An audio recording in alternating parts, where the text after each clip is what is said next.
प्रकाशित वाक्य अध्याय 18 बेबीलोन का पतन। इसके बाद मैंने एक स्वर्गदूत को स्वर्ग से उतरते देखा, जिसे बड़ा अधिकार प्राप्त था, और पृथ्वी उसके तेज से चमक उठी। उसने ऊंचे शब्द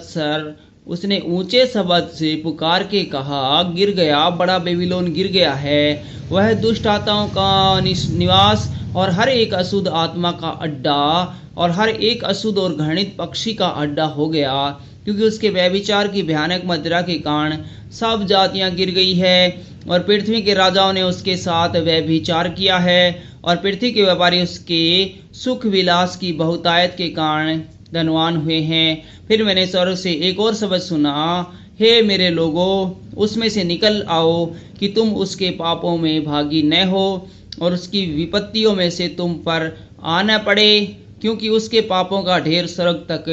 पहुंच गया है और उसके अधर्म परमेश्वर को स्मरण आए हैं। जैसा उसने तुम्हें दिया है वैसा ही उसको दो, और उसके कामों के अनुसार उसे दो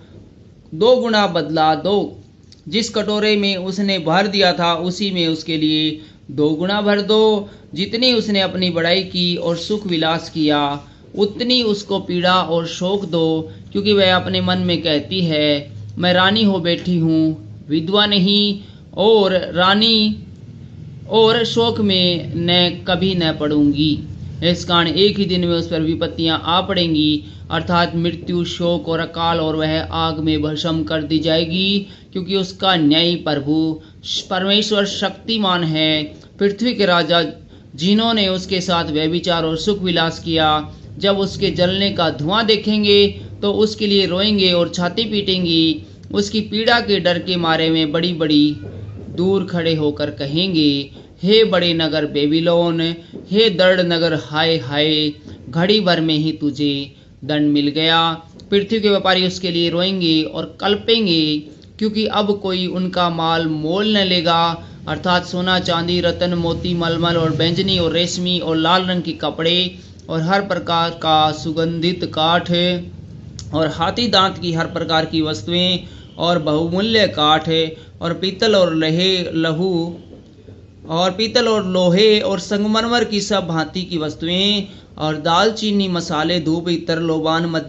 मदिरा, तेल, मैदा, गेहूं, गाय, बैल, भेड़, बकरियां, घोड़े, रथ, दास और मनुष्य के प्राण। अब तेरे मन भावने फल तेरे पास से जाते रहे, और स्वादिष्ट और भड़कीली वस्तुएं तुझसे दूर हुई, और वे फिर कदापि न मिलेंगी। इन वस्तुओं के व्यापारी जो उसके द्वारा धनवान हो गए थे,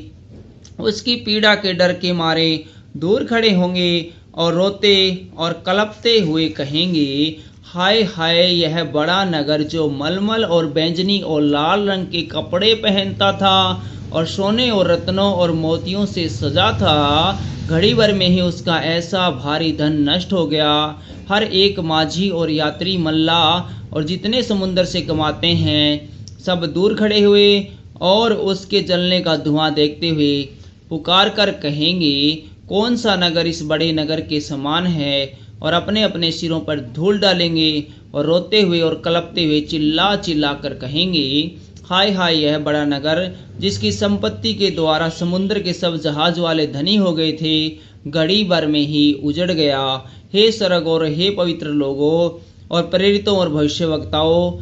उस पर आनंद करो, क्योंकि परमेश्वर ने न्याय करके उससे तुम्हारा बदला लिया है। फिर एक बलवंत स्वर्ग ने बड़ी चक्की के पाट के समान एक पत्थर उठाया और यह कहकर समुद्र में फेंक दिया, बड़ा नगर बेबीलोन ऐसे ही बड़े बल से गिराया जाएगा और फिर कभी उसका पता न चलेगा। वीणा बजाने वालों और गायकों और बंसी बजाने वालों और तुर्री फूंकने वालों का शब्द फिर कभी सुनाई न देगा, और किसी उद्यम का कोई कारीगर भी फिर